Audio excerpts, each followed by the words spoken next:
reviewing how we create a navigation and how we format it right. So for that, the formats here we have the major ones is always on style, where you change a lot of things. When I hover, it should show gray. When I click, it should show black, the one that is selected, something like that. Then there is one that is shape, where you change the shape of the buttons, like how you will change the shapes of these to rectangle. I think it was rectangle rounded percentage. Then you increase the percentage the way how you feel it is better for the navigation of your report. Even there are others which we don't normally use, like hexagon and all that. Let's try, like, you see this is oval. There are some which you feel like, even how do I use that? So you see this is hexagon, I think, yeah, octagon. So you'll find imagine if you're creating like a presentation through Power BI, because people do that. So you find that you've created it in form of that, which is intuitive, but it may not be a standard for maybe the report you're creating. Then the rounded rectangle, you see, that's how it goes. Then you can even go ahead now, touch on the roundness of the corners. That is on shape. Then on rotation, this is rotating the buttons. You see that? So some of the things you may not need them now, but at some point you will find that you need it for the purpose of the report you're pulling out. Then the other is on style. So on style here, that's where we have, when I hover, what should happen? Hovering is passing your cursor like this. You see, there are buttons when you pass your cursor. You see, like here, it is showing me the button I'm on because I changed the hover functionality to show gray when I hover. Then what is selected is in black. What is not selected is just in white background. So this is where you change that. Hover, pressed, and selected. So default is for all of them. If you need the same text for all of them, then here I'll come and give it all of them same text, 12. Then now you start, okay, let's go to what is selected. What is selected, the font color is white, right? And when we go downwards, the fill, here they gave it a black. So if I change it from here that I need a blue, it will change. So in case you want whatever will be selected should be blue, and that's what you'll get.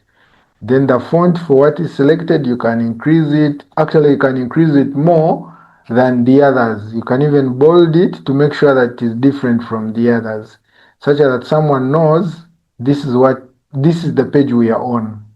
Now, someone is asking himself, like, if we copy this and take it to another page, does it change? Yes, it does. Because the page navigator goes with the page you have selected, which means if I do my control and click on overview again, we go back to overview page. You see, it is already navigative, which means when I click on region, I go to region, I haven't put it there. So if I paste, here it comes and the region is selected. So if I go to products, you see products, if I select overview, and overview selects, right? But always to run your navigation to all the pages to make sure that the user can always flip from one page to the other, and they also find there the same navigation, same type, same formatting, same everything, such that they don't have that feeling like the navigation is changing. Yet for you, in development, each page had its own navigation. You always work on one navigation, then you paste it through. Then it should be even in the same position, such that, because when you see me clicking here, you don't see the navigation changing. But let's imagine for the product side, we put it here. So if I go to overview, you see it changes. So the user already sees the moving. You see product, it changes there. When I go to region, it comes back here. Maybe let me put for region on a different location. Whenever you feel like dragging is failing, drag those three dots. That is always a challenge when you have maybe a screen that is limiting you to drag. Drag with the three dots on every visual.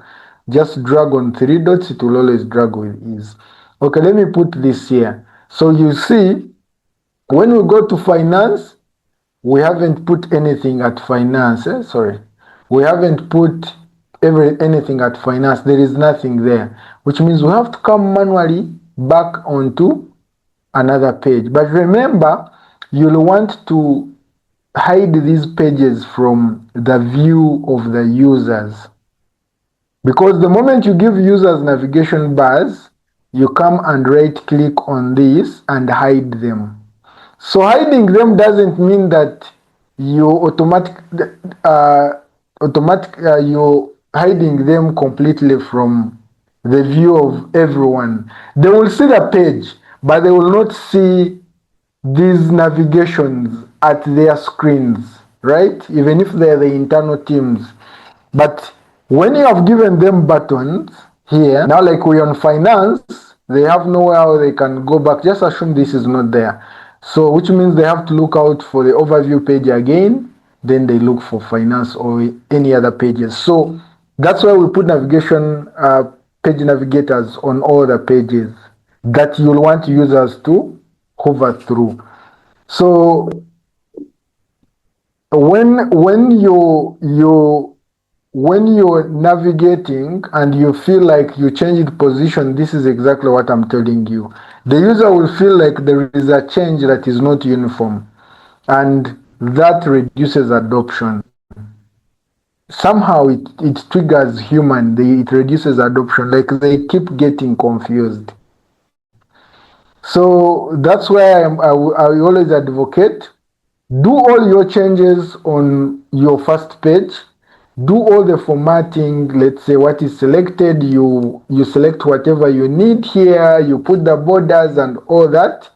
Whenever it's done, then we go to when we are hovering, what should we see? Hovering, that is already black. Sometimes you may want, when someone hovers, the text should change to text, to italic, and somehow it can flip on the left, right? You see this? So when I hover here, you see what is happening? You see that? So if no, this is what I meant. It can flip on the left like this. You see that?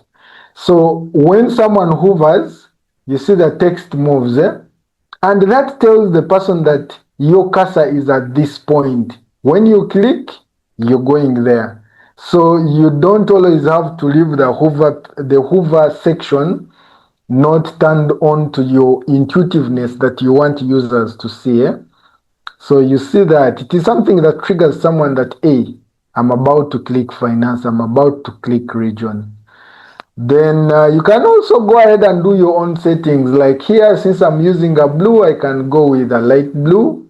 And obviously when it becomes so sharp, you reduce its transparency. You see that? I'm reducing transparency. You see the transparency is reducing. Then you can put borders, you can put shadows, but you don't have to decorate it so much, right? Then you can even put the accent bar. I told you last time the accent bar what it is. You see, so if I come here and I say we put the accent bar at the top like this, and we make it a sharp blue. We can increase its pixel, which means when I hover, you see that bar at the top. Let me first remove the selection. You see that bar that is appearing at the top. We call that the accent bar. So what I can say, do whatever you can do to make sure that your bar looks nice.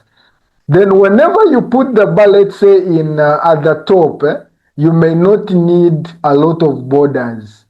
You just need it to hover. You have seen those on websites, but you don't need buttons like this, because buttons like this, they will work better when it is vertically put. But horizontal, maybe you'll want to underline what is selected, maybe, and and animate what someone is hovering on.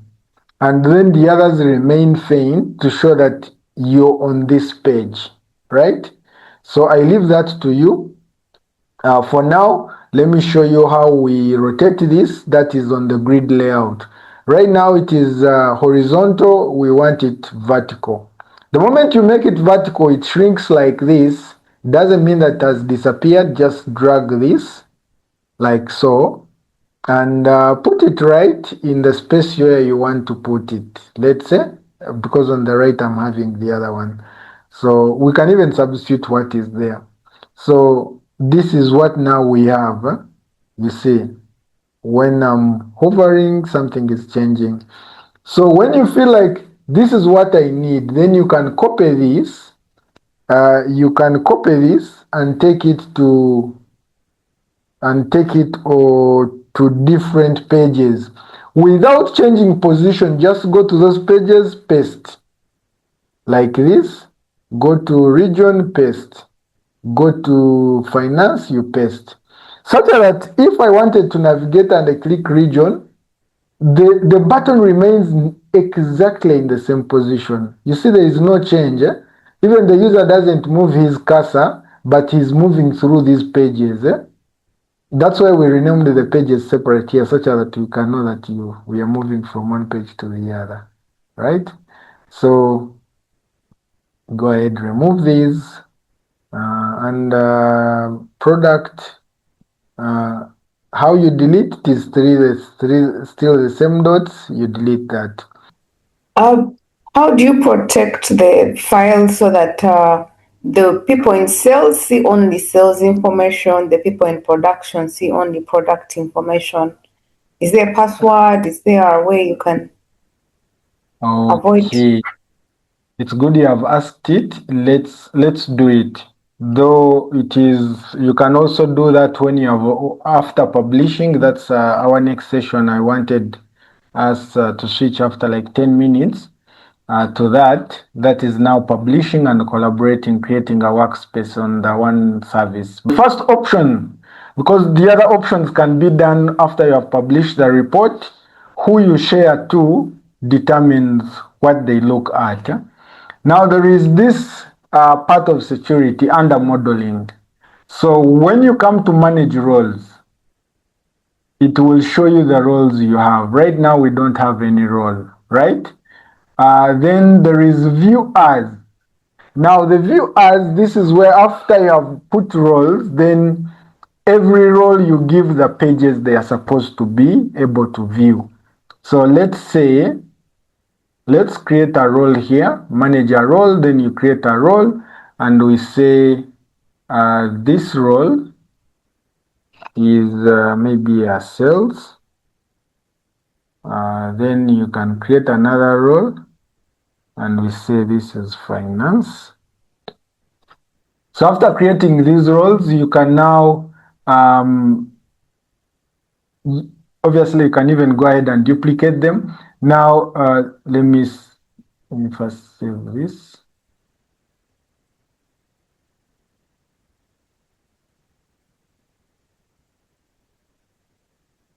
So we have our roles here saved. Now we can come and create a new rule here.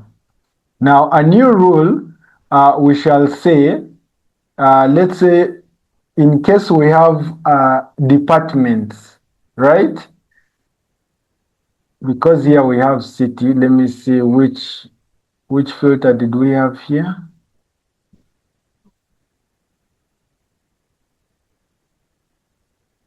Just a moment.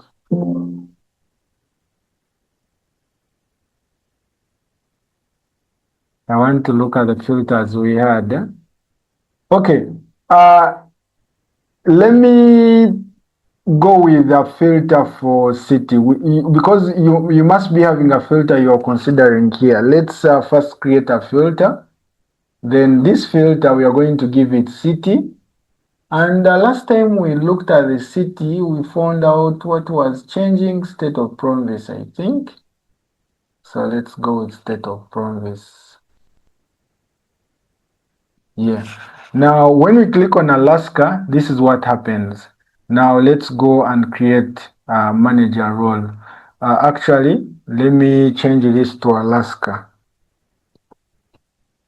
So let's say these are people who are in Alaska branch. Now here we are creating our role that we need people in Alaska. I will need to close this. There is what a rule I had created and I had not yet closed it. Okay, we'll come back here. Switch to default editor. Okay. Now we want to create. Oh, this has gone back. We want to create a role where only Alaska are going to view that. Let's save that. Maybe it is a branch and we want them to only look at that. I'm running with errors here because of the last click I did. So let's create a new rule. Now our new rule, we are saying people in Alaska, they are going to look at the state province, which is only equal to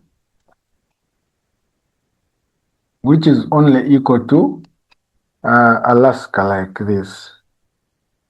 And we say, then we can create another state province and we put city, state province. Then, okay, let's first go with this. If we save that, here it has saved. Now, let's close this. Then, if I have selected all here, and now I'm sharing this to someone in Alaska, that is after we have published, that's where you schedule the role. Let's view as. When you come now to view as and you say, I want to view as someone who is in Alaska, what they will view. It will automatically no viewing as Alaska. Stop viewing. Why? View as Alaska. Yeah. Now you see, I don't know whether you have seen the data changing. If I stop, you see the data we are having is here. Actually, let's put a filter here. I want to show you something, how you can always put like a text. So I want to put here a text to show us that it is Alaska selected. So I will put here state province. Let's do the last one, because I want you to see that change. Now, if I say view as Alaska, let me put it here as Alaska and I do OK, you're going to see those numbers changing to only Alaska. You get? I put this to show you that what is filtered is only Alaska. So even if you come here on this filter, you'll see only Alaska is filtered out. I don't know whether you get the instance they use, the analogy they use on role level. Now it means that if you have created roles to do with product, to do with region, to do with finance, those people will only be viewing data for that market. It means for them, even if they come on this filter and check, they will only see Alaska. They can't see other territories because we have shared them for only Alaska. Now, how does the other analogy comes in if they are different people? Which means you'll create a table for all the staff, and every staff is a role, such that you come and configure whatever they have to see here in rules. Here in rules, you come and add a rule that Alaska, oh, this is Linda. We want Linda to see only Alaska. We add another rule. We want Linda to only see, if we go to maybe country, if we go to maybe country, we want her to see only for maybe USA. If we go maybe to another, no, this is all state. Let's say if we go to dim date, which you create a rule that Linda should only see the calendar month, which is which is August. If I can put here August, by making sure that these are the values in your table. Now, when we save, it means that when we open Alaska and we say view as Linda, all those settings are going to catch up. Let me close this. You see here we have manage roles. I think there is, oh, there is one we left blank. Oh, it's not. That was Dim City, Alaska.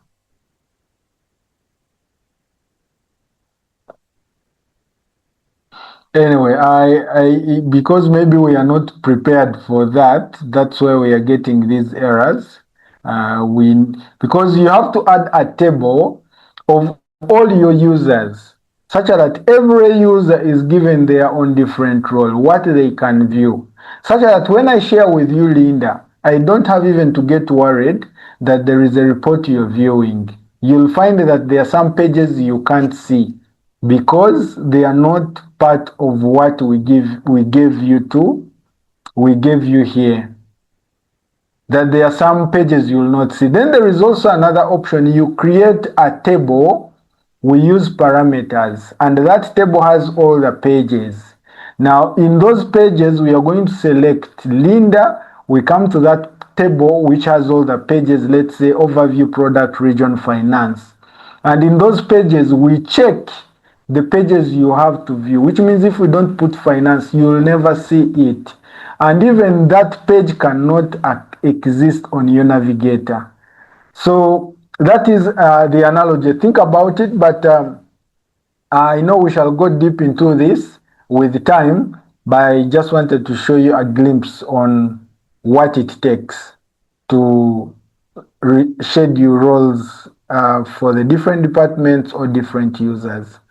But for now, if you don't want to share with anyone, don't share with them until we go through the role level security, how you manage it. So, which means I'll come back here and delete all these roles because they are going to keep giving me errors, and I save. But that's how we create role level security.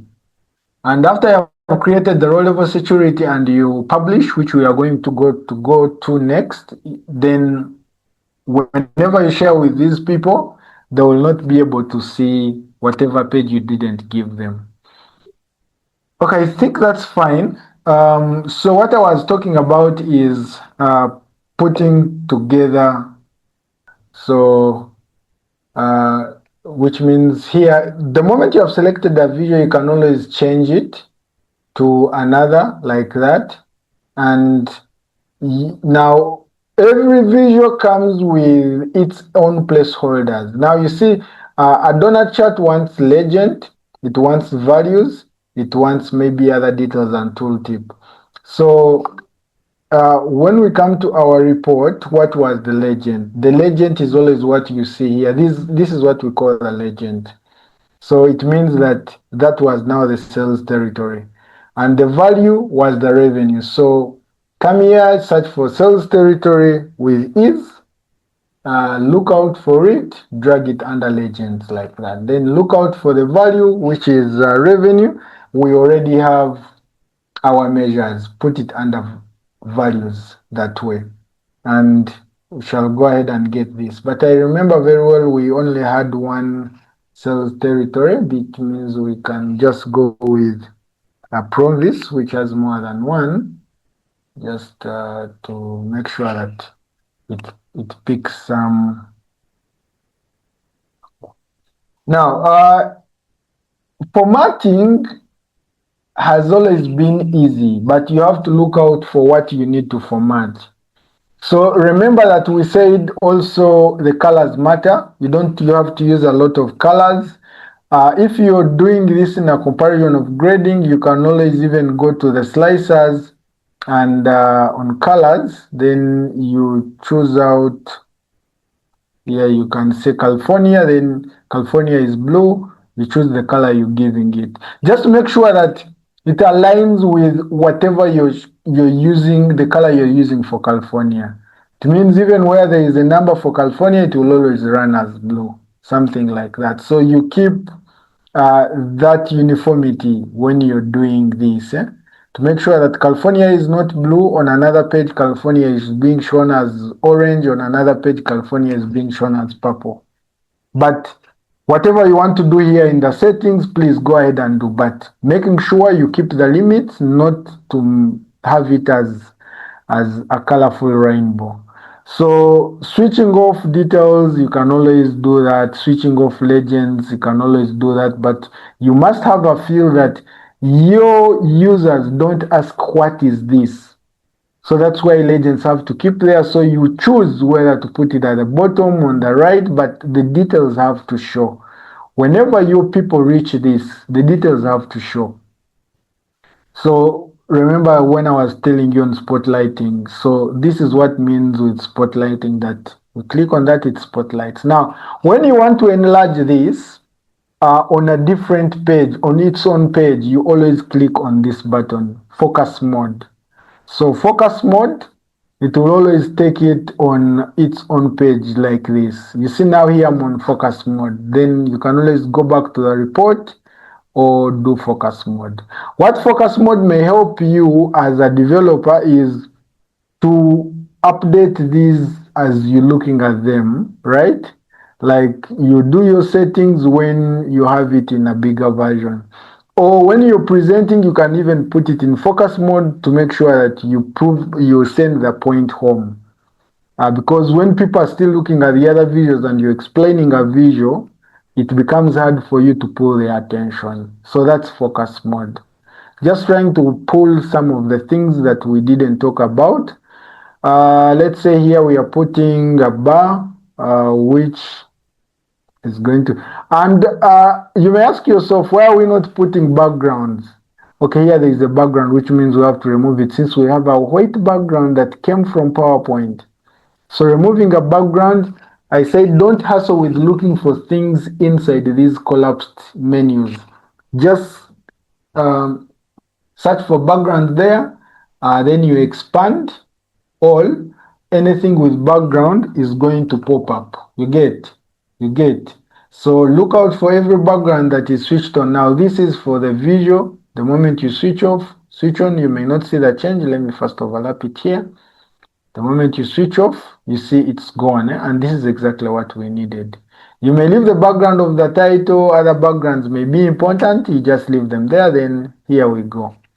Now, the moment you have done a lot of settings and you want every visual to pick that setting, it is very easy. Click on all that visual always, format painter, then click on the visual that is coming. It means that the visual that is coming will automatically not have the background. So this was about let's say top 5 products by category. So for top 5 products, how are you going to run this?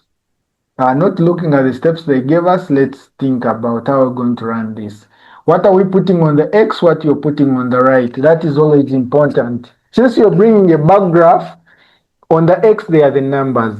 On the Y, they are the parameters. So which means on the Y, that's where you're going to put the product. So I'll search for products here, if we have the product, right? So were they products? No, they were called SKU something. Item. Anyway, because I've used a lot of data sets, that's why I've forgotten the names. But you must be having all these names off head. So we are putting the item name in the y-axis, and we are bringing the value. What are we comparing on? That's product by revenue. So the value will be the revenue. So I should be able to pull revenue here under x-axis, and there you go. So there are things that will bother you. You have like zillion of products, and that's why you always have to go for top 5, top 10. So for now, I'll give you the basic way how you can filter out to the top 5, but there is a dynamic way. I will be tagging you in those videos. A dynamic way where you create a measure then the users can input in the box, like when they input 6, they get top 6. When they input 10, they get top 10. It is easy, but somehow dynamic way of creating a DAX that does that. So that is in parameters, creating a parameter. But for now, we are going to go with a basic way. This is the basic way. Select the visual, look for its filter. The filter pane is always collapsed. Enlarge it. When we enlarge this, you can always shrink the filters you no longer need as of that time, such that you remain with ample space on the canvas.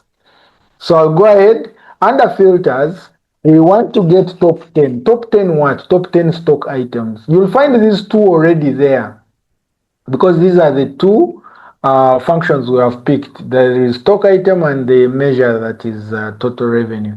Now you come on stock item, we say we want a top 5. So there is basic filter here, leave the basic. Leave the advanced, but we are going to the top N. Why are they giving us N? You may need 10, you may need whichever number, so top N. Now, it is top N here, but here at the bottom, they are giving you also two options. Do you need top or you need bottom? If you need bottom 5, you go for bottom. If you need top 5, you go for top. So I'll go for top, then I put my 5 here. But this 5 is not dynamic, that the next day you want top 6. You'll have to come and change this to 6. So top N, that's why I was telling you there is an option that is dynamic where users can enter top number they want. If they want top 3, they will put a 3. But for this case that is basic, the moment you give them top 5, it will always be top 5. It only gets to 3 if it is less than 5. So now, after putting top 5, then they ask you, you want us to rank this by using what function? Remember here we are using revenue. So still, we shall keep the same discipline by searching that revenue DAX or measure, which was this. So I'll click on that. Now it will not affect, not until you apply filter. So I'm going to do apply filter, and boom, it will only give me the top 5, right? So it means that if I come here and check Alaska, these numbers will change. If I come and change this to California, these numbers will change, and you see even the products changing. If I come and change to Hawaii, the products will change, and that's it. Now, how do you make sure that our user, our mate user knows that what I'm looking at is top this? Because they don't have to guess. You bring back your format, you again put it back and again shrink this. We no longer need it now. So you come here and make sure you change the title. So I'll come and change the title. Now we are changing the title manually, but there is also an option of changing the title with a function, right? So everything is very possible. It is only to start step by step. Now we are coming to change the title here. The title is telling us top revenue by stock item. So here we shall change this and call it top 5 products by revenue, right? Like this. The moment that is changed, you can go ahead and give it a different heading. Maybe heading 2 comes with its own settings. So I can leave the 3 or the normal, then go ahead and change this. And the font we always like using in data analysis is a font called Sego UI. You see this Sego UI. It's the font that you'll always find, even all the tutorials, they keep checking this. But even you can make it default for your own, such that everything you create always comes with that from the settings. So I'll call it Sego UI. That's the font that most people always use. And what else? You can go ahead and play with your font. This I've talked about several times. Do whatever you want to make sure that it is right. Then there is what we call a subtitle. Here, subtitle, it is switched off. I'm switching it on. You can always put an explanatory here. Now, here if you have a measure of the highest item and its quantity sold, you can always bring it as a measure. You get?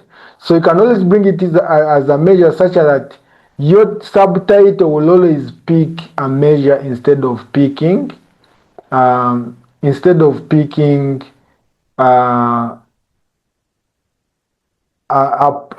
hard-coded printed subtitle. You can always want there to maybe top product with its quantity sold. You can say this item sold this. Maybe top product is this, or the 5 top products have a total of this quantity. But all that is done in DAX. You create a measure, then it is the measure you come and attach here. I think we can create that measure. If it is okay, we can create that measure with ChatGTP, but I will leave you to try that out. Let's say if we want to put on the subtitle, want to put something to do with field value, then we come and put here the revenue. Let's put revenue, just to show you what happens.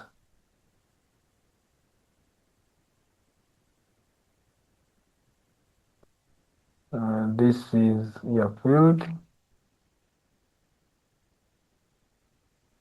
So do we have any text here? Let me see revenue status. Just picking out anything at random. And boom, you see. Now you see revenue status, because I've picked the revenue status to be what is appearing here, you see it is showing good. Because that measure is what it gives for the selections we have done. Let's say if we select Alaska, you see now it changes to excellent. You get? Now getting a dynamic subtitle is very, very important. That it communicates. So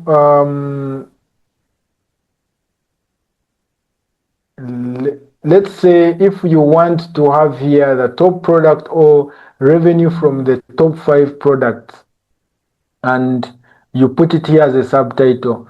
Let me see. We are going to open our ChatGTP.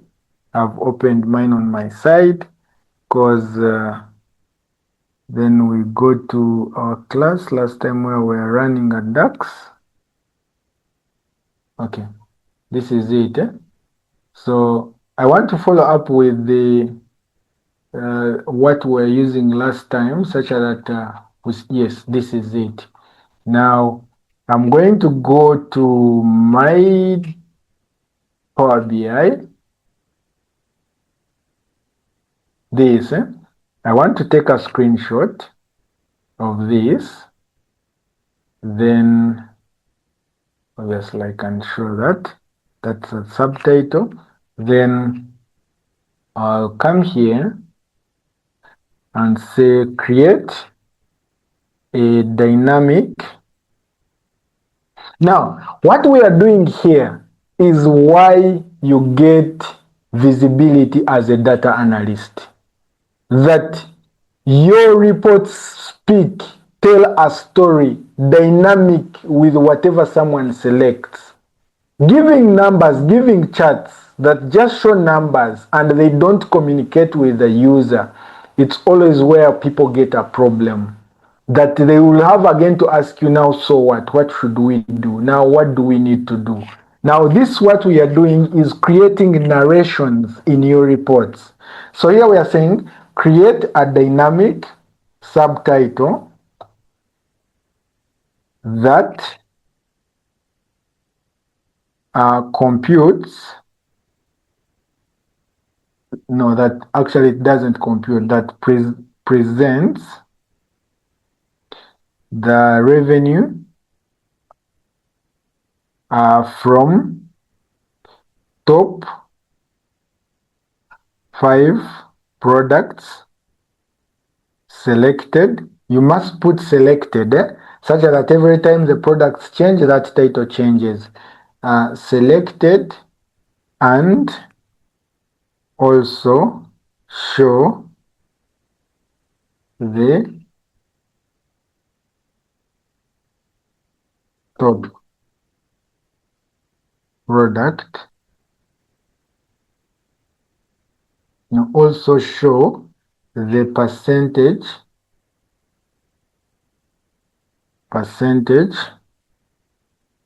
overall. Now you give it an example.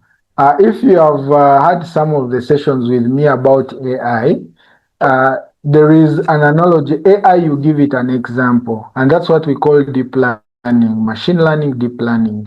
You give AI an example. Let's say we are going to give it an example here. Revenue from top 5. Okay, since it is already top 5, we shall say revenue is, we put a value like that, at a percentage, at maybe 25% overall, something like this. It always hints that someone will know the revenue for those top 5 is this, and they carry this percentage.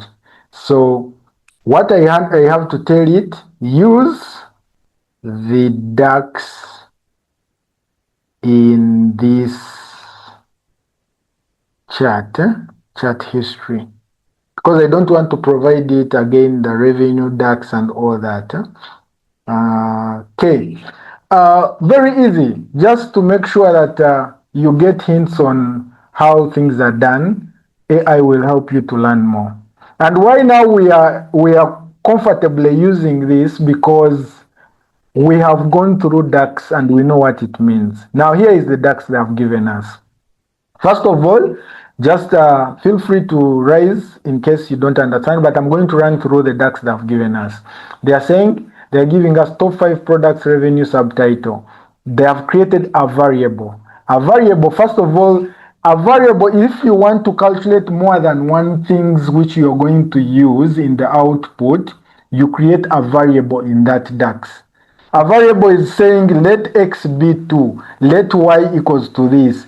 Like how we used to do. Let Toronto be x, let California be y. X plus y, because you no longer want to keep saying Toronto plus California, we did that math. So it is the same variable here.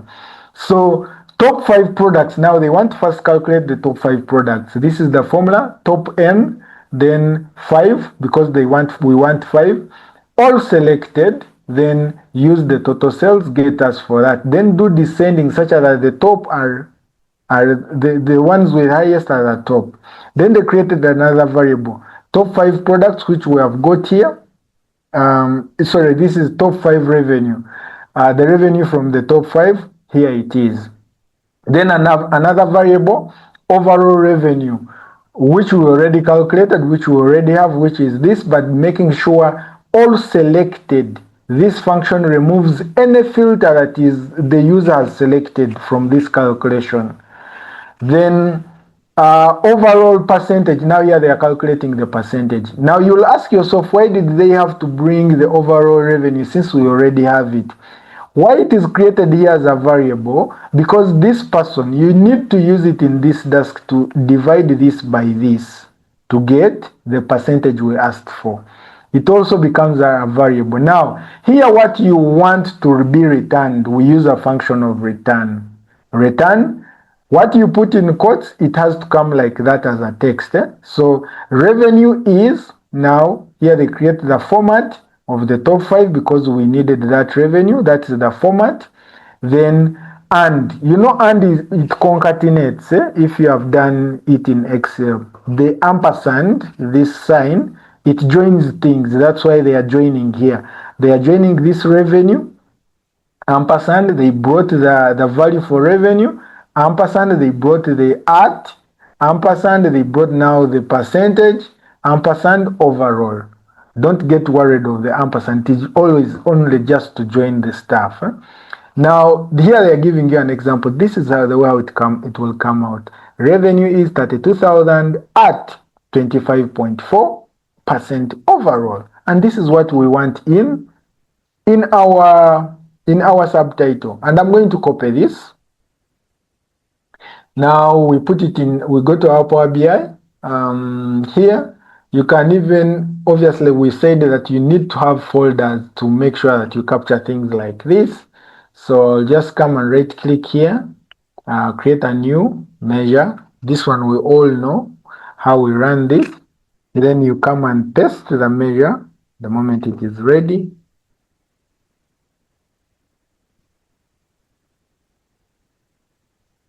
Here we go ahead and paste. There it goes. Now whenever you get these errors, it shouldn't be a worry. It means that what they are showing here, total sales, was not what you have. So our measure was total revenue, not total sales. So it was this. You get? So you go ahead and change it to the revenue, how you named it in yours. Yes, Linda, go ahead. And you see now the red errors are gone. Linda, please go That ahead. those errors, is there a way you can change it all at once than changing one by one?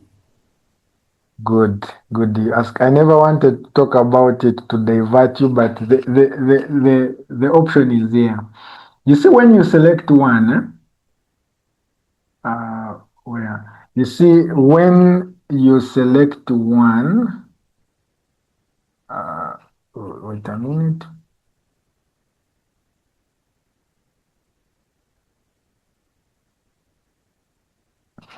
I wanted to get an option.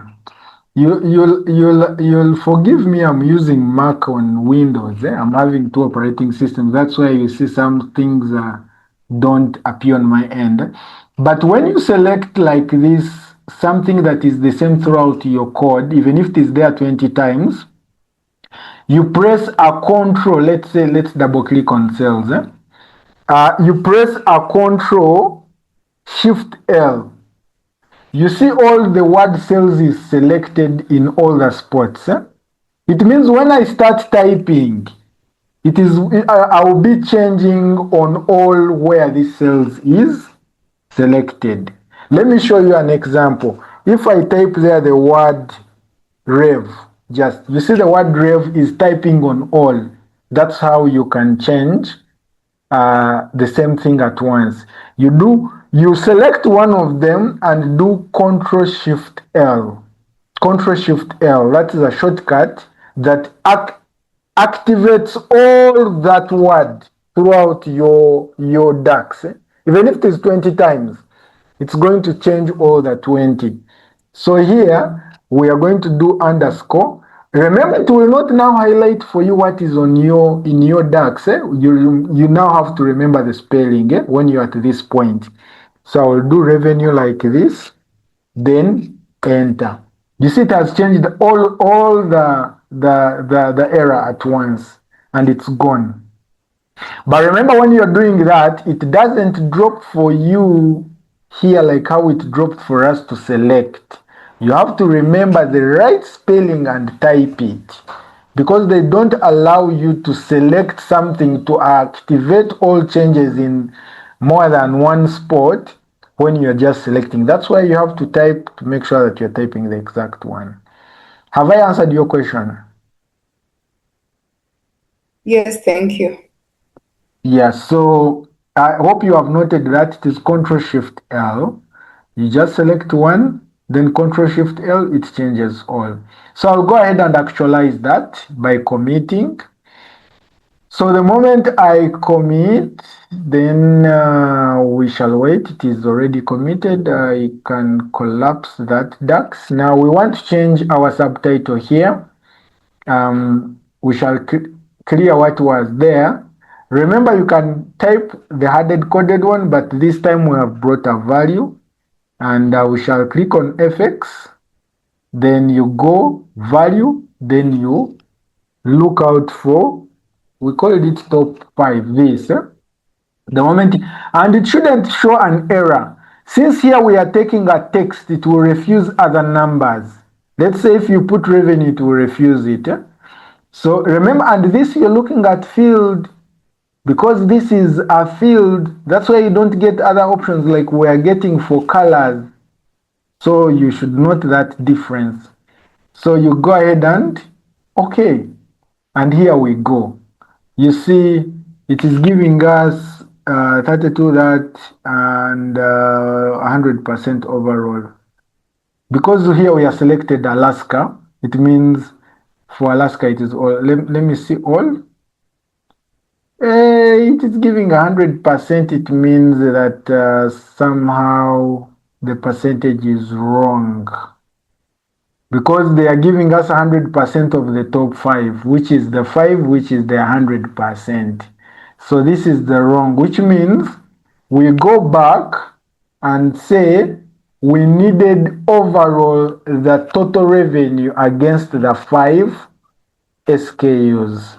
So this time I will take hours. Uh, don't mind me spending a lot of time on this.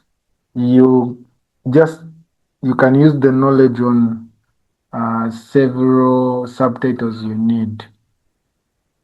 So here I will say create the percentage should be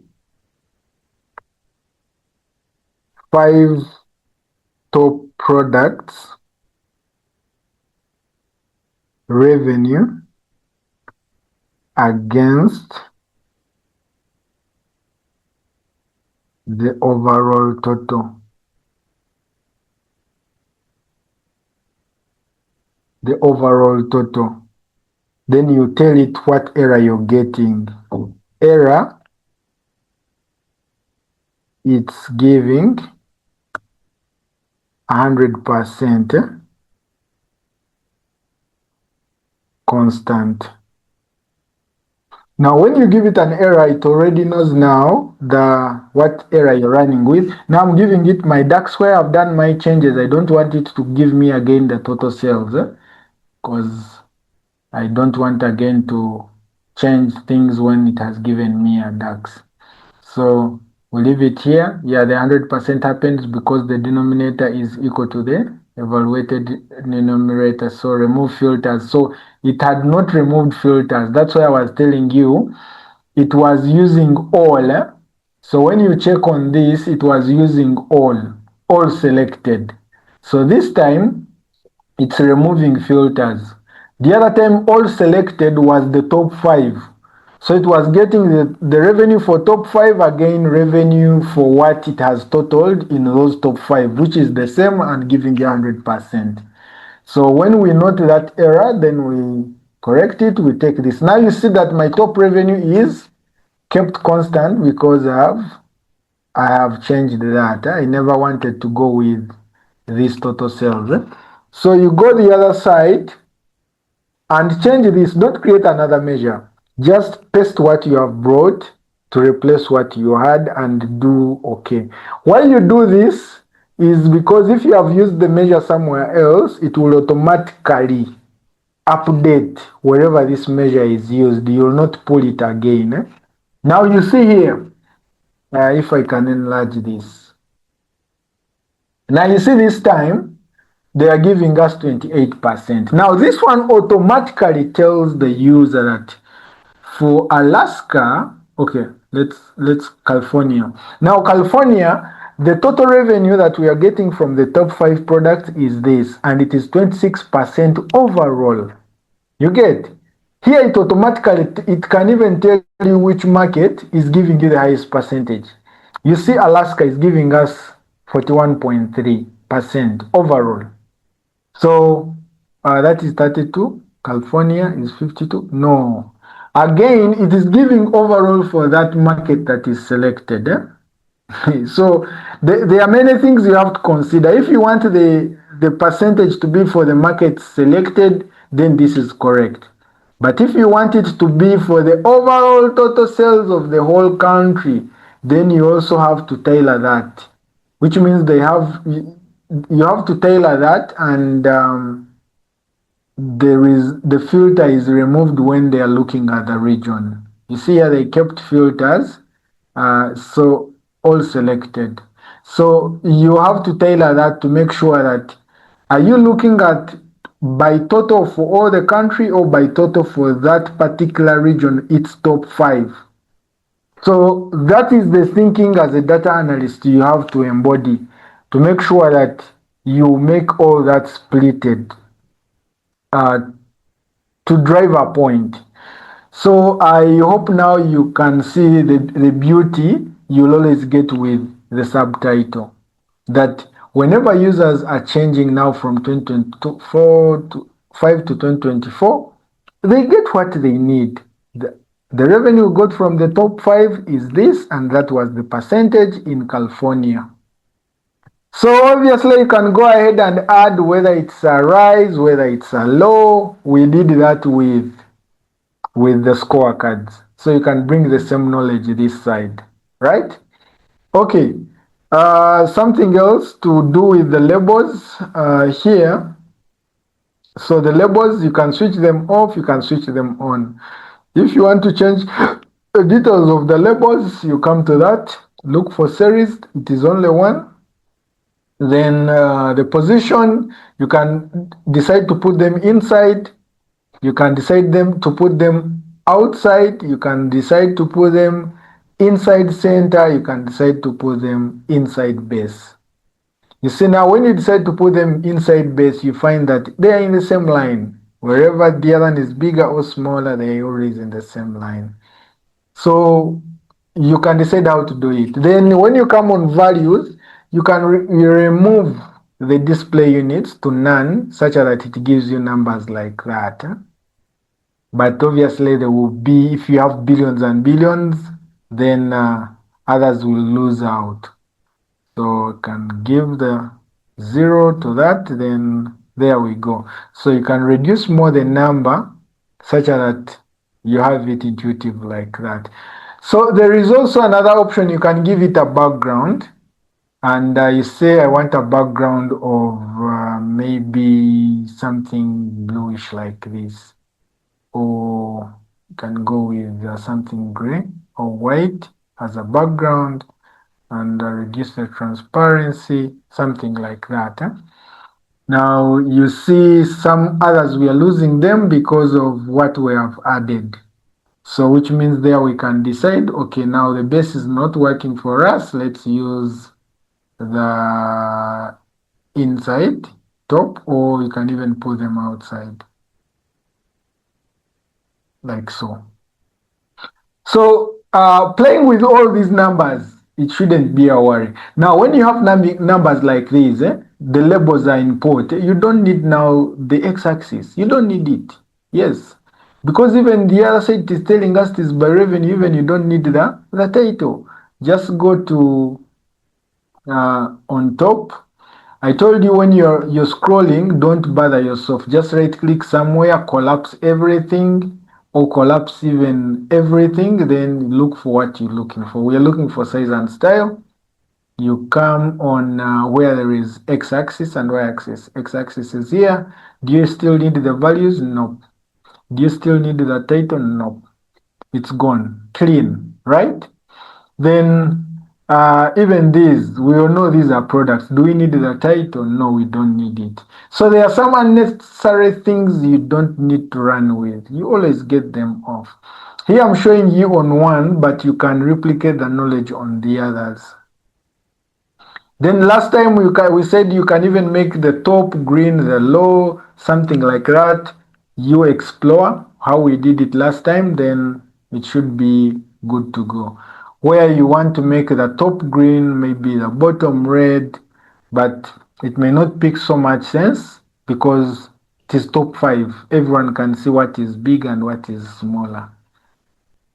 So there are a lot of things you can deal with. On bars here, you can give each bar its own color, which is not intuitive for now.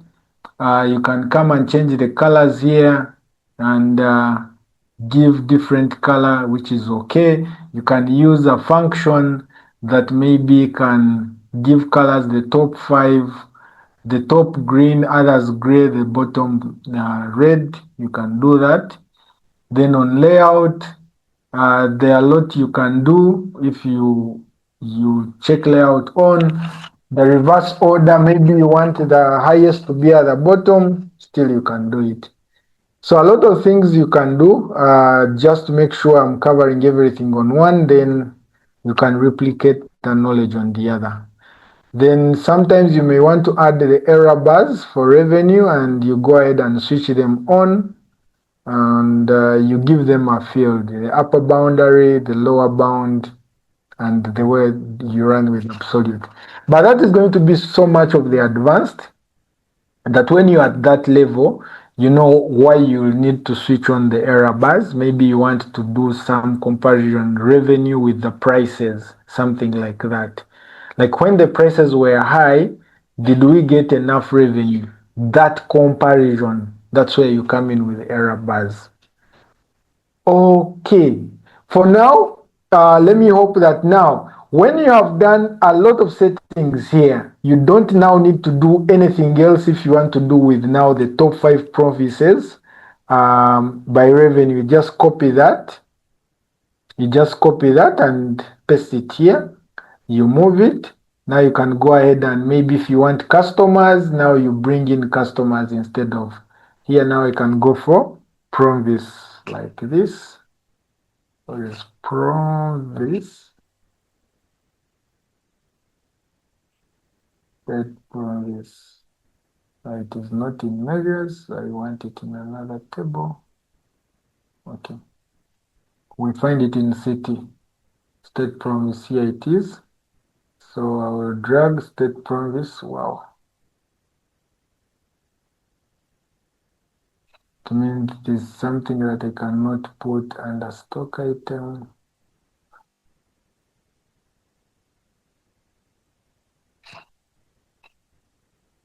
Here we go. Why is it not activating? Yes, and cancel the stock. Now, because there is California selected here, which means when you go for that part, then you don't need a filter to make sure that you have the numbers. And remember here now they are still filtered top 5 by revenue, which is okay. But let's do a check. Here you see there is still an item thing. So because you copy from this to that, so we don't need this item. You exit. We don't need item comparison on province. Then we shall come and say, give us the top 5 province. Now still total revenue like this and apply. So it will give you the top 5, California being at the top. So you can also look at this. Remember here it was giving, this one was by SKU, by the item. So you can go and change the measure for the subtitle to change it automatically to look at now the provinces. Obviously you have to change the heading. You can always come here and put text header. No, that is on that's on filters. We are supposed to go to format. That is title. So bring the title. This is the title. This is top 5 states by revenue. There we go. So guys, I think that I think runs you to do now a lot. With trends, you can still try it out. With other visuals, you can do the same. Now this is done on overview, which means you have another task to do maybe under that. You have another task to do on the other one. Let me hit about tooltips before we leave this call.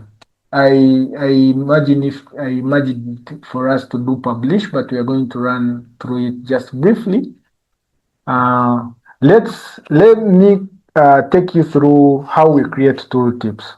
Have you ever wondered when someone hovers their cursor on something, it gives a tooltip? Right now we have a default tooltip. You see that is showing is a default one. But if you want to create a tooltip, So we create a new page here.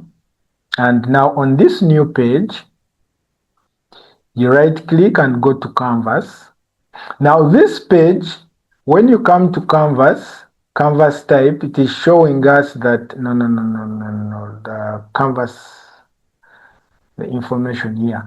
Under page information, it is showing us that this page we have created, it is a standard one, but we want to create it as a tooltip. The moment you click on tooltip, it becomes very small like this. Now, what does this mean? That any visual we put here, it is going to give us the tip for what we shall be hovering on. So you can go ahead and create your own. Let's say we want to create a tooltip for products. But on products, we want every time we hover on a product, we see how every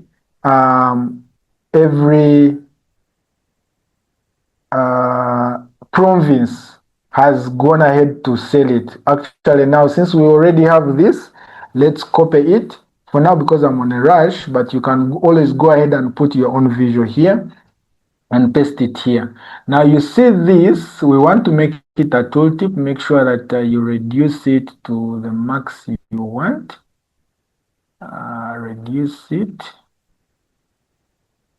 like this. Now, which means this tooltip is no longer going to carry that title,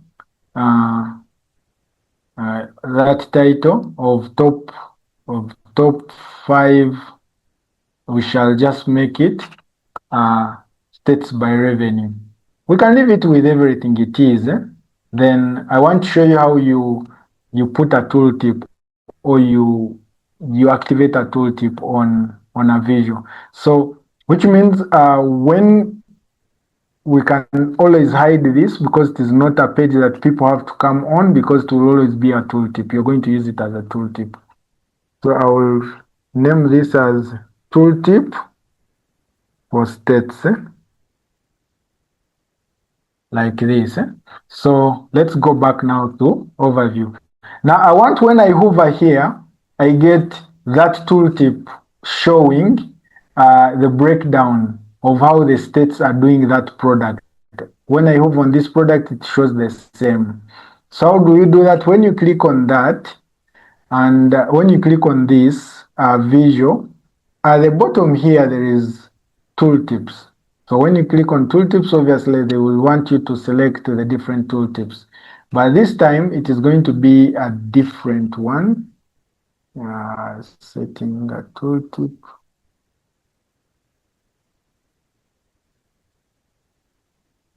Here. So under properties for this, there is tooltips here. So when you come under tooltips, you see here there is nothing. They're just saying the type is report page and all that. But here we need to select the tooltip where.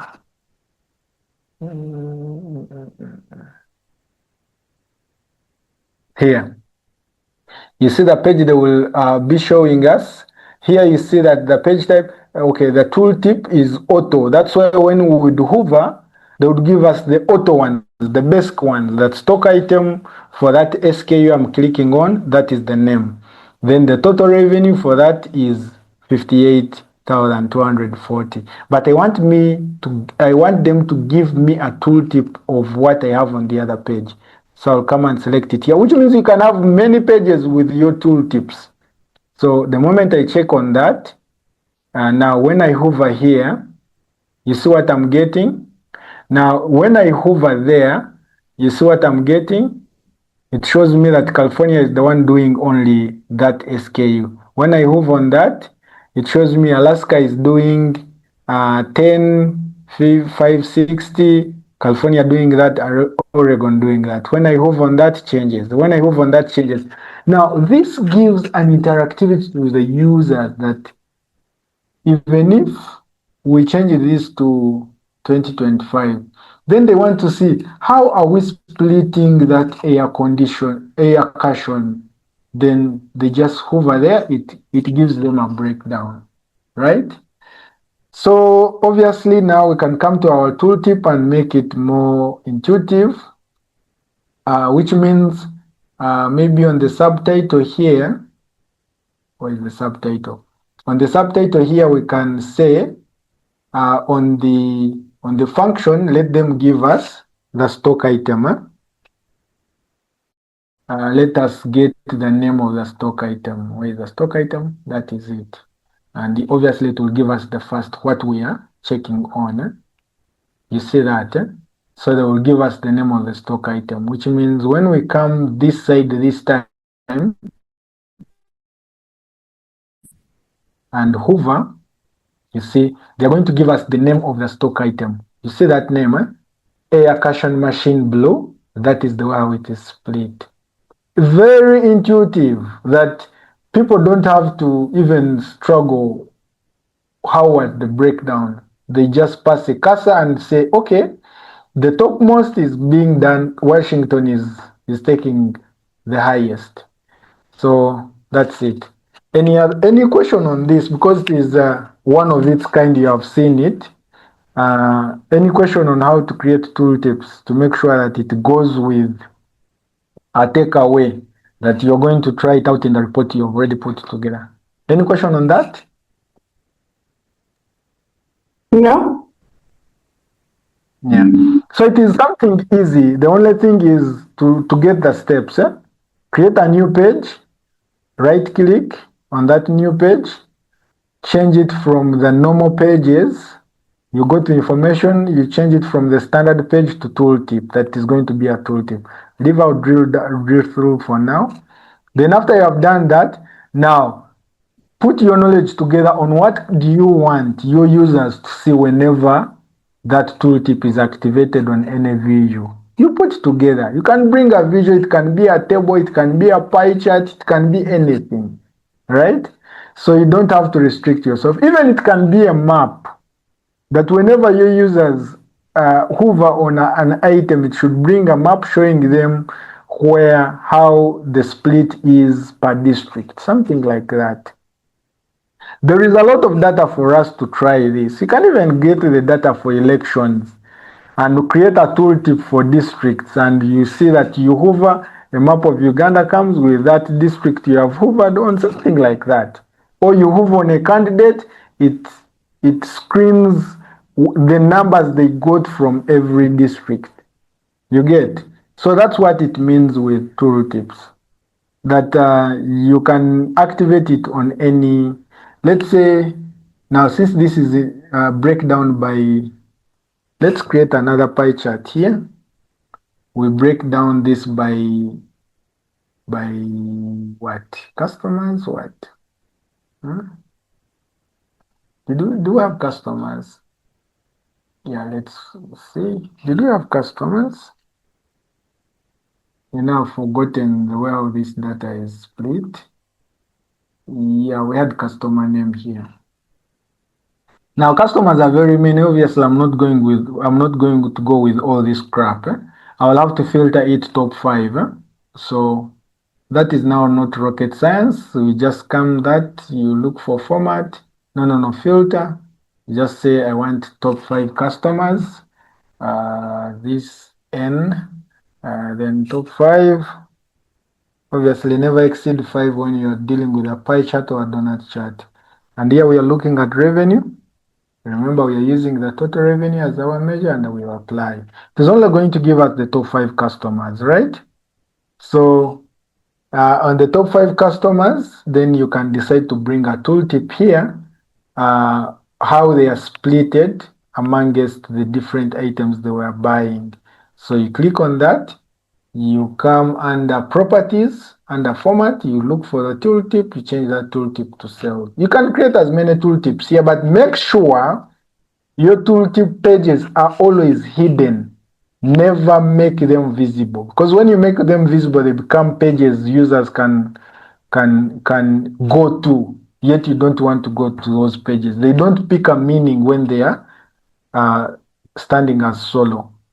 So which means now when I hover here, you see it gives me a breakdown. Though now it is giving me a breakdown and giving an item. Obviously now you come back to to this subtitle, you change it. Title, then you change this subtitle.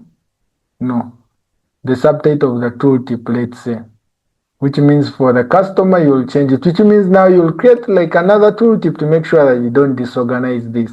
Then where we put an item, this time you put a customer, such that when I hover on this customer, the user should know the customer I'm looking at. So then the breakdown of the revenue, that this customer, the unknown customers, that's the breakdown of revenue. When we come to this, only California. When we come to this, only Oregon, Washington, and that. So yeah, that's it, guys. You see, our report is picking shape, though this is a session report. Obviously, it has loops somewhere, like this is not filled somewhere. But if you sit down very well, you can come up with a report like this, and it already looks intuitive, even if we haven't done a lot, you know. So I will now go ahead and show you a bit of publishing before our time gets done. But you can always go ahead and also fill this with a line chart, because here the only thing you can put like a line chart, and you go ahead and give it. Obviously on X we always go with months. Make sure that you're picking the months from the calendar table. There we go. Then here we can go ahead and give revenue, but we have to remove a filter of top 5. This you exit, and since now it is 1 year selected, no 1 month selected here, let's select all the months. Now there you go. So you can go ahead, smoothen it, and do whatever you can, do other settings. Now you see the tooltip has come. You see now how a tooltip becomes vital and clear when you're perusing through a line chart. So on every month you hover on, it gives you a breakdown. You don't have to hustle a lot. You see that?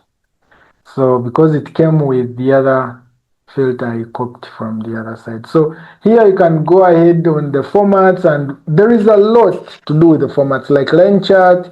You want to make it solid, you want to make it smooth, dotted, you can go ahead and do that. You want to make it round, you want to make it bevel. There is a lot to play with. So smooth is this, where you find the line is somehow like this, then it's solid. You can reduce that.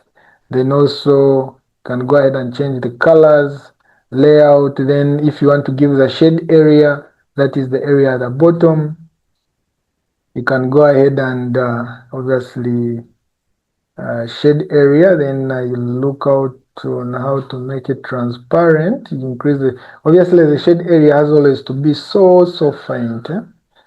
So you find that you come up with something that is presentable like this.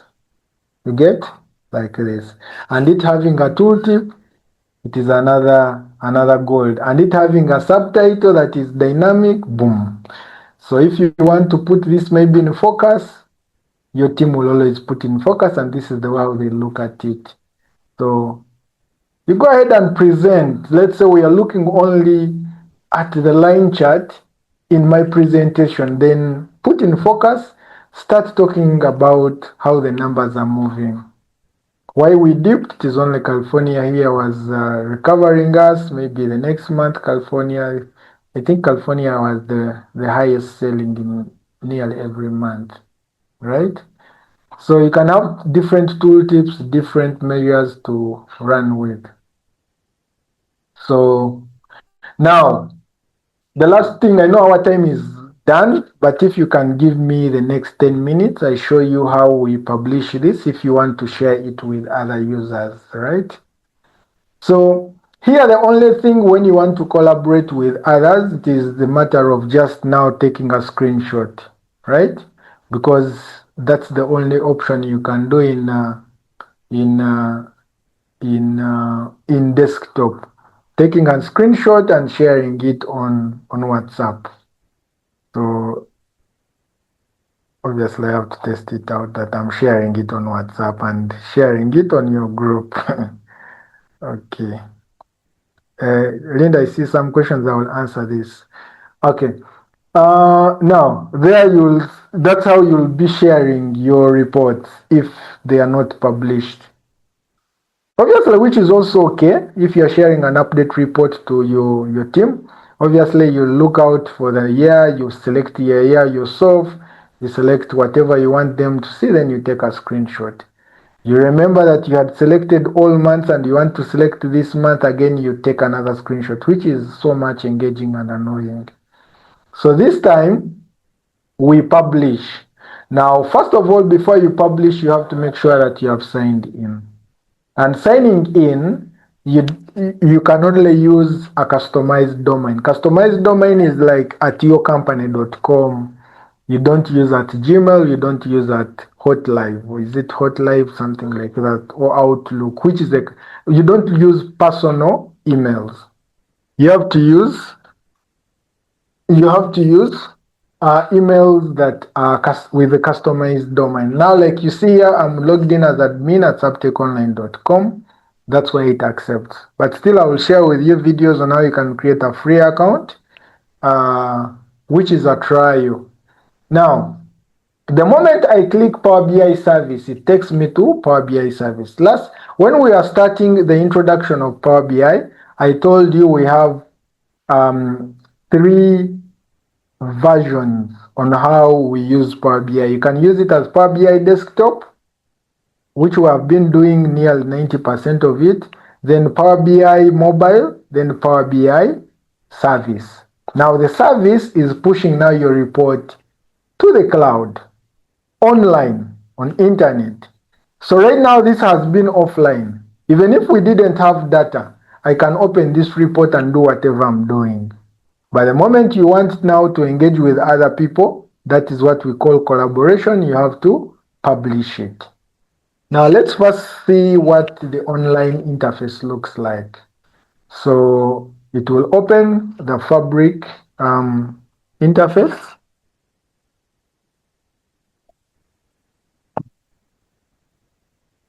Obviously, yeah, they're telling me that my free version is ending in 7 days. That's a trial version I'm holding, which means to continue using, I have to subscribe. So these days, I've been subscribing the Power BI Pro. So Power BI Pro is $10. So when you click here, you'll see that I have a license type of Pro. That is $10 per month.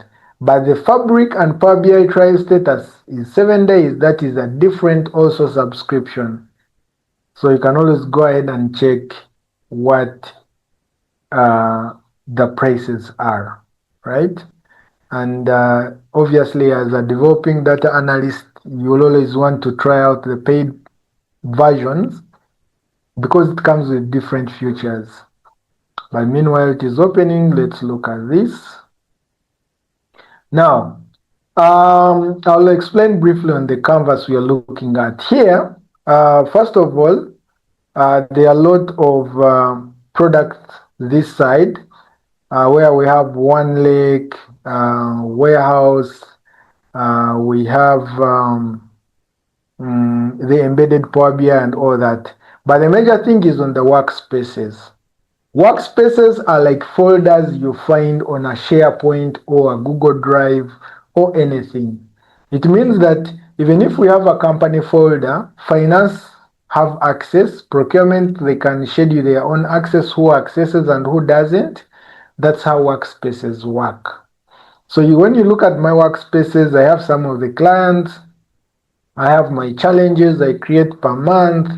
I have the classes, like I'm going to push this here because it is the class we are having. Then even the others. So how you create a workspace, you just click on create a new workspace. You create like how you create folders in a cloud space. Then you give it a name. Also, you name out the people who have to access it.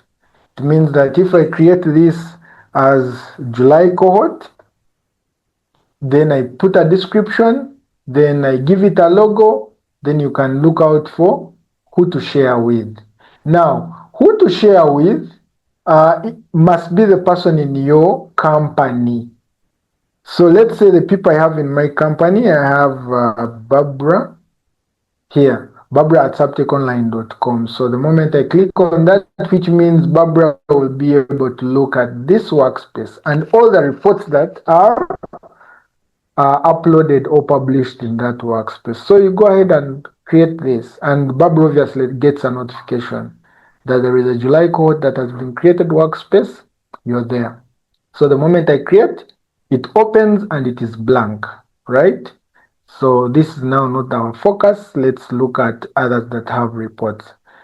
So I'll look at class maybe. So under class, we have one that we had published there. So what functions you'll allow me annotate on this? So here you have a report name that is doubled. So when you look at this name and this name are the same. But when you pay keen attention to the icon, this icon is different from this icon because this icon is for a report and this icon is for the semantic model. The semantic model is what we call data model. So the data model comes when you publish, right?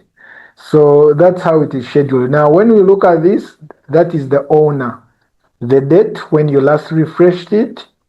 Then here, if you have automated it and put refresh dates, it will always show you here when it is going to next refresh. So I told you after you have published your report, you can create a refresh time or date, and it will always automatically refresh without your attention.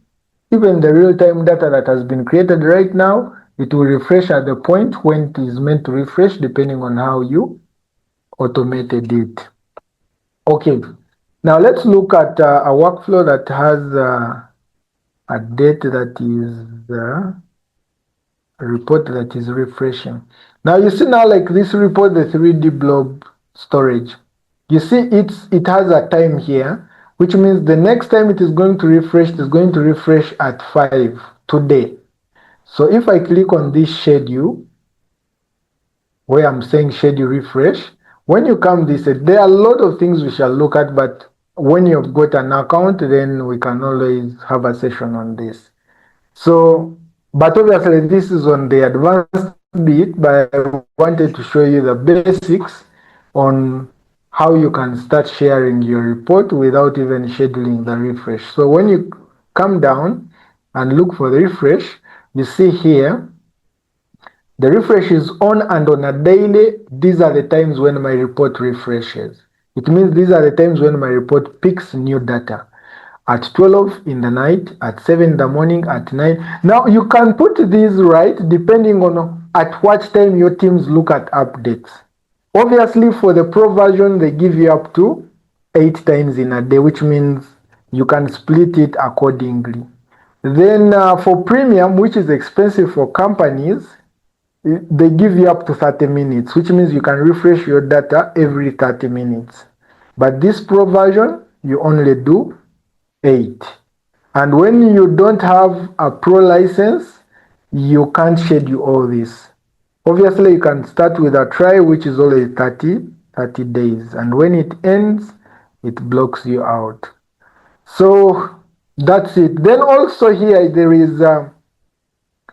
you can send refresh failure if there is a failure in refreshing. Maybe someone changed somehow the semantic model, or there is an error that is picking in your report and your report fails to refresh. You put here the emails that should receive that notification. If I say we need the admin to receive a notification, you see it is only bringing the domain that I'm in, so it can't bring an external person. That is, I think, in premium, which I have not used. So if I say even Barbara, maybe is the secretary, I want her to receive a notification that the report has failed. Maybe there is also Virungi, also to receive a notification like this, I will say apply. Now, Every time this report is trying to refresh, let's say at 9, and there is an error that hits, it will send an email to these people.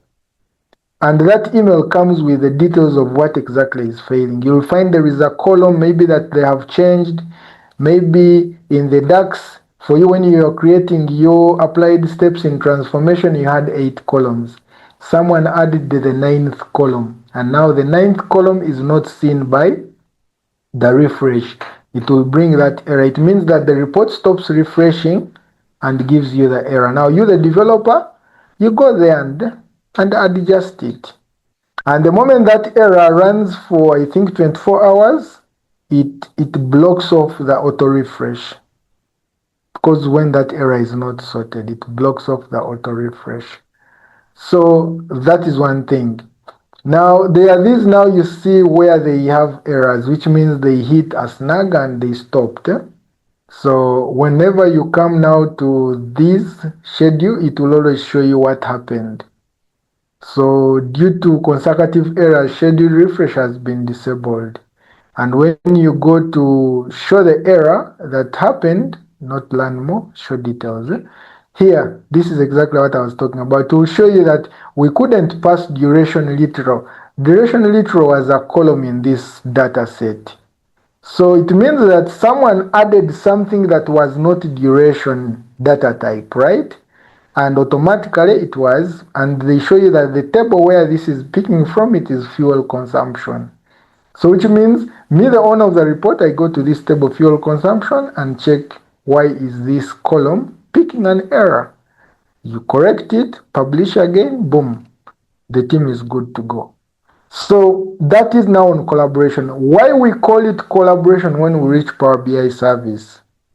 It's that when it is at this point, that's where you can schedule a report. You can share a report with, which means if I open this report like this, let's look at how that report looked like. This is how the report looked like. Obviously, it was a trial. So here now it is at this point where you can share with your different teams that are going to support. Let me say if I say I'm sharing this with Barbara and I'm sending, which means Barbara can edit. So whenever I send this, it means that if Barbara comes to this report and says edit, they will have all the functions like we had in desktop. Right now, this, by the way, when we started with Power BI 10 years ago, no, 8, Power BI hasn't made 10 because it was 2016. Actually, it has made 10 years. When we started, Power BI service didn't have anything to edit. All these, you do them from the desktop, then you publish. It means when you get an error, you go back desktop, you do it and publish. Like you can publish like 10 times a day. So this time you can do the changes from this side. Like you click on this, then you even change the measures directly from here. Very easy. It means you no longer have to go back. Even if you're on a plane, so long as you have internet, you can use your tablet to adjust this, right? Rather than you need the other computer where your Power BI desktop file is.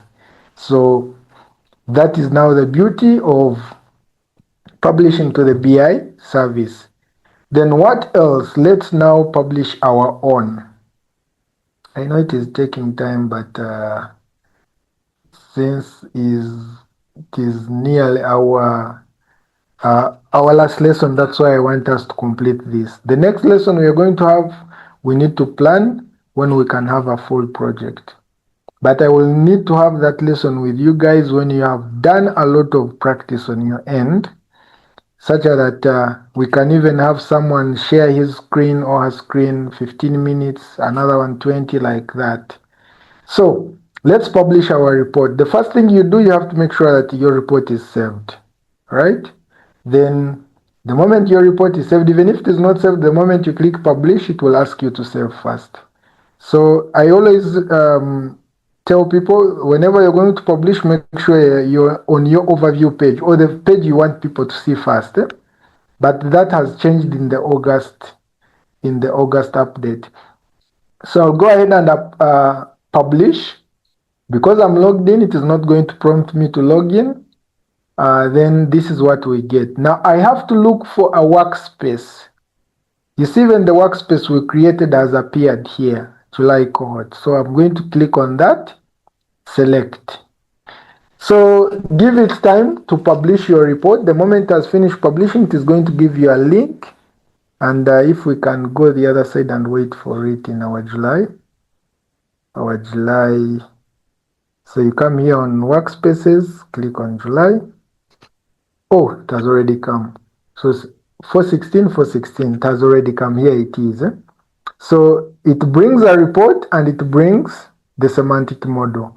So when we go the other side, it has finished publishing and it is giving us a link, which means when you have not opened it on web, when you click here, till it brings you to, oh, sorry, till it brings you to this page, Now, let's start with the semantic model, how it looks like. Now, before we never had the semantic model, we couldn't do anything with it, but right now, the moment you publish, do you know that right now, even if I lose the other Power BI desktop file, I can do all the stuff from here. But obviously, I don't pray to lose it, because whenever you want to add any data, because here you don't have get data, whenever you want to add any data, you add it from the other side. So you see here now, this is our semantic model, which we call data model the other side. I remember telling you that the name changes. Now that's where here you see the name changing. It's called a semantic model. So that is now our semantic model, which means I can go back and we open our report. Oh, here. We'll close some of the workspaces we are not using, close the semantic model. Here is it. So we're opening the report. I will open the report like this. Now, this is our report. Now, the beauty now we have, the beauty we have is because we had hidden the other pages. You see all these pages were hidden, eh? You see all these were hidden. We only have overview we can see. This is exactly the experience you get here. The users, even if they're in the company, they will not see those reports, not until you give them, share them with edit rights. You see, they can't see anything. Now they only have to depend on the navigation, which means right now, when you are this side, you don't even have to press control. So when you click products, you go to products. When you click region, you go to region. When you click finance, you go to finance. When you click back to overview, you go to overview. They can't see the pages. It means they can't edit stuff when you have not given them a role to do. So when I come to edit, obviously the pages appear because that person who has the button edit has been given access to edit, right? But as long as you're not having access to edit, this is the way how the rest of your team will see the report in the view mode. Now, in edit here now you can do a lot of stuff, as I've already told you, like how it is in desktop, right? Then you can even now change to mobile view. Obviously, when you do mobile view, because we didn't do mobile view, it puts all. Now this is the way how you set up mobile view. It puts all the visuals on the side, then you start dragging one by one, because on mobile view, not all visuals will be present. And you realize that on mobile view, you don't come with your Power BI desktop background we had, because now this is a different view. You're setting up how they should view it on mobile. So you just drag the visuals like this. And remember, with mobile, people will be scrolling down. Eh? You see? There. You're creating your mobile view. Whatever you create here, that's what the people will see.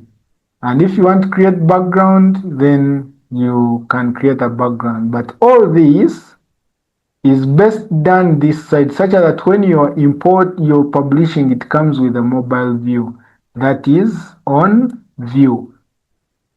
On view, that's where you come here and create mobile view. You set up well this side with all the colors and such that when it goes the other side publishing, all this goes when it is already done from this side. Such that this side you have capability of changing things with, let's say on style and color, you come on background, you switch it on. Yeah, they are, oh no, we are not meant to switch on the color of that, the color of the background. Anyway, not going into details. I just wanted to show you how we set up mobile. Then when you publish, that mobile view will be the other side, such that when people access it on phone, there is an app on phone, you can even download it, whether Google or iOS. It's called Power BI mobile app.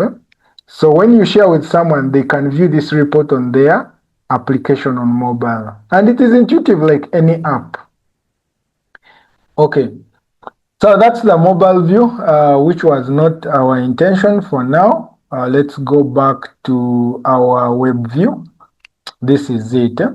Now in our web view, you see it is interactive. We have our tooltip, it has come with it. We have this. So even in this view, you can go ahead and put some in focus mode. Whatever I'm seeing here, you can even do it from your tab. You can even do it from your phone, but on web, not on the app directly. Because now this is a browser. So you can go back to report. Now here the beauty now comes on sharing. So whatever change you have done, you can save. So let me save.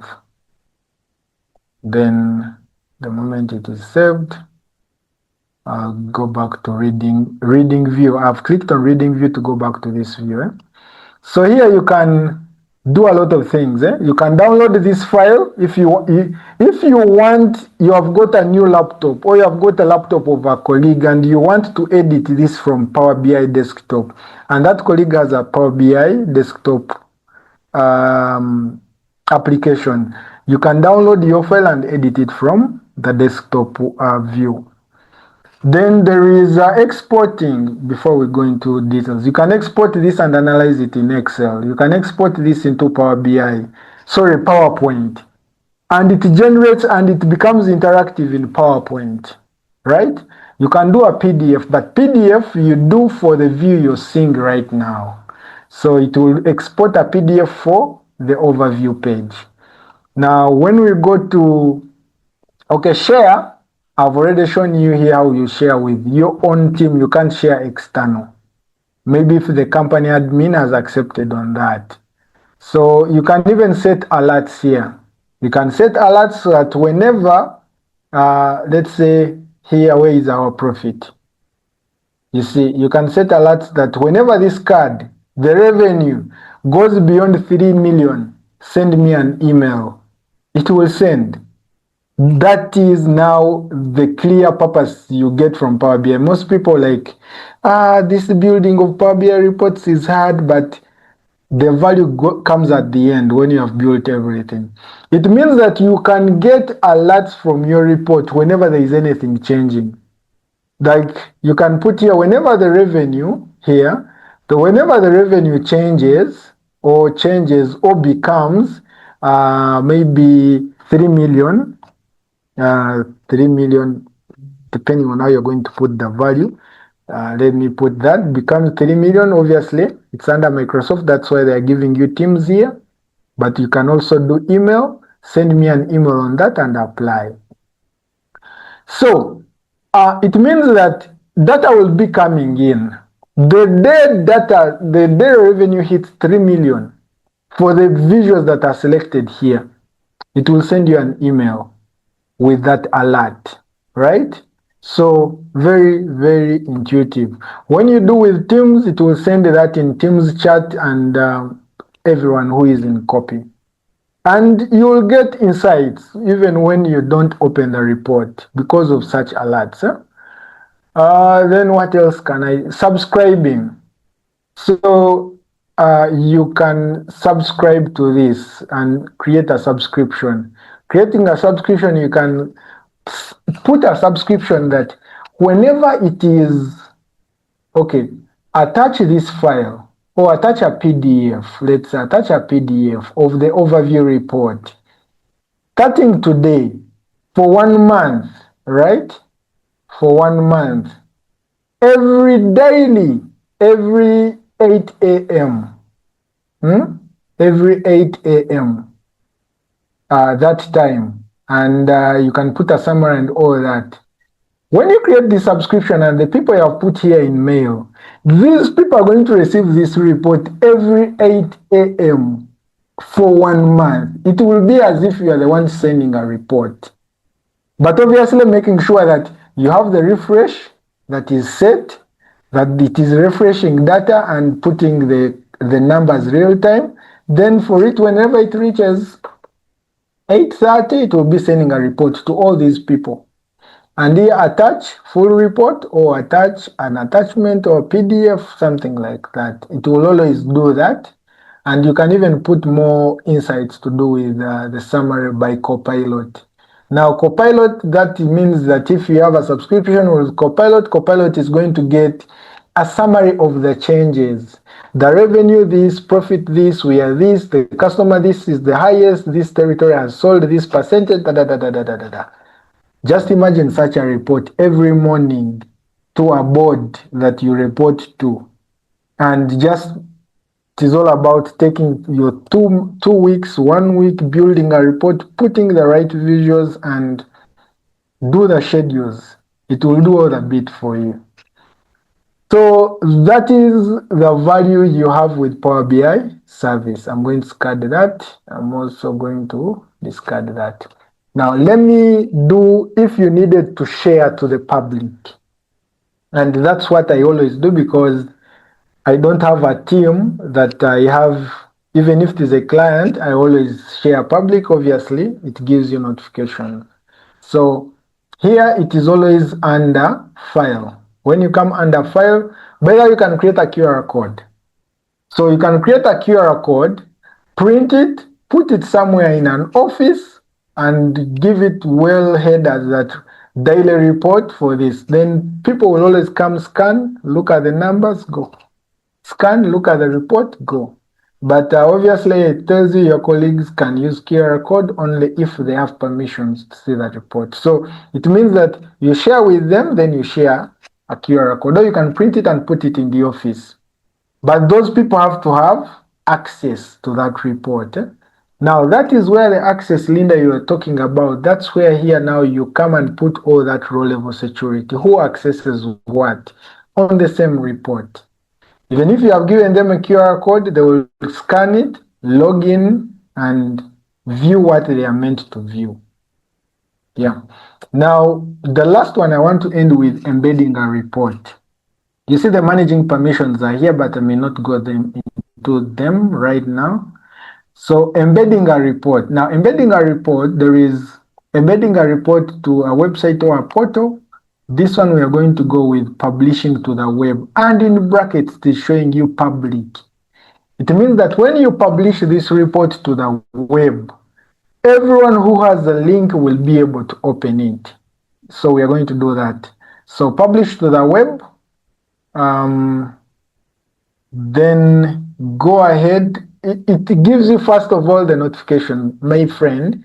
You're going to publish this data to the web. If there is confidential data, So I will say continue. Still, it gives you another notification. So you will never tell your boss that the data went to public by mistake, because all these notifications, they have to trigger a stop. So do not publish confidential or proprietary data or information or an individual personal data, because any internet user with access to the embedded code for this report can have full access. So I'll go ahead and publish. Now publishing it will create two links. Now this one is the HTML that you can share with your IT guy if they want to put it on the portal or on the website. Like how you saw they are on the other side of my on our portal. where you go to reports and you view. That's the link you use. Now this link is the link you can share with someone either on WhatsApp, and they will be able to view a report. And by the matter to that, I'm sharing this link on the chat. Please, you click on it, and you should be able to open that report. Let me even share it on our WhatsApp group.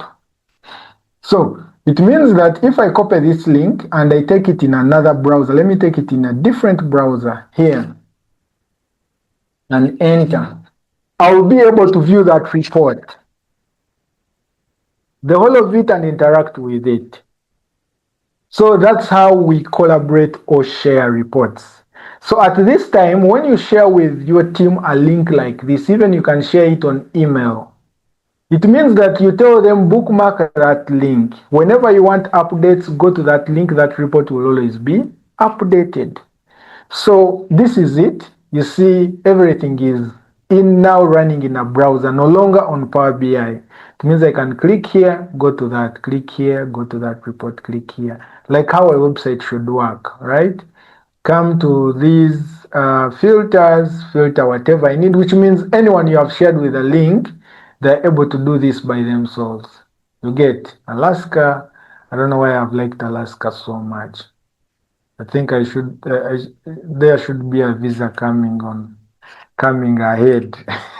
Maybe it is at the top. Anyway, joking. So you see that everything is intuitive. When we come here, our tooltip is very dynamic, and even your users, you can show them how they can always go to focus. When they are sharing to the different teams, they can always go to focus and have that intuitive to that extent. I can remove month. Then if I put this to focus, just imagine you're presenting just inside a browser, and we are speaking about the data, even using the tooltip, giving us the clear insights on how it is. Not only you can put these on focus, even you can put the scorecards on focus. Oh, this was removed on scorecards. But even before, we used to put scorecards on focus. So I think that now summarizes what I wanted us to reach at. Now, this summarizes end to end Power BI. Obviously, we have skipped some of the things, just basing on basic and intermediate. I never wanted to go into advanced things which would make you hate using Power BI early enough. But I think this now becomes so intuitive that right now you can sit down, develop a report up to the point when you're sharing this link to whoever needs the link over mail, over where they will not need Power BI on their PCs, they just need a browser and internet. And because we hid the other reports, you see the other pages, no one can see those pages because they are hidden in our report. And everything is as how we created it.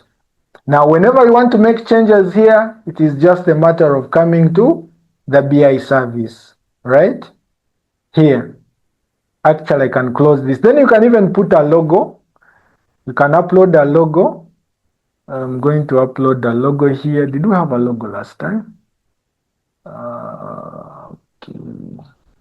Yeah. Let's put a logo like that.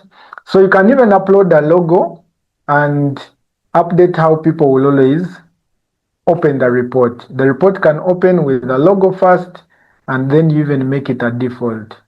So you can even make it a default. You can increase the resolution, but let's leave it to that.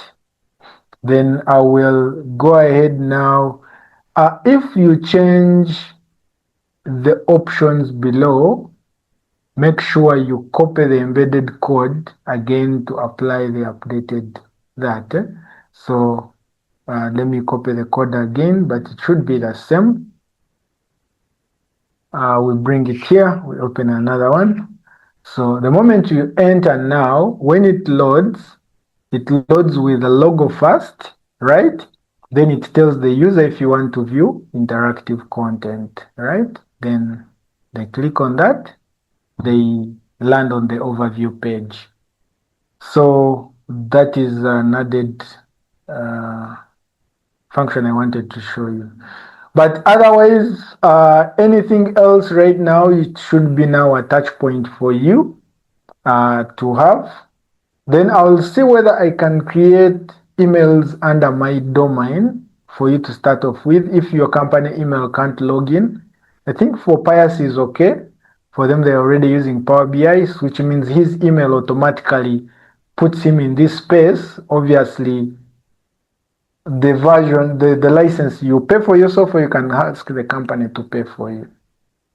So in case you have a challenge, then I'll share a link for you to create the at microsoftsomething.com, which you use on a trial basis to run this and test out that functionality of publishing. So otherwise, is there any other question?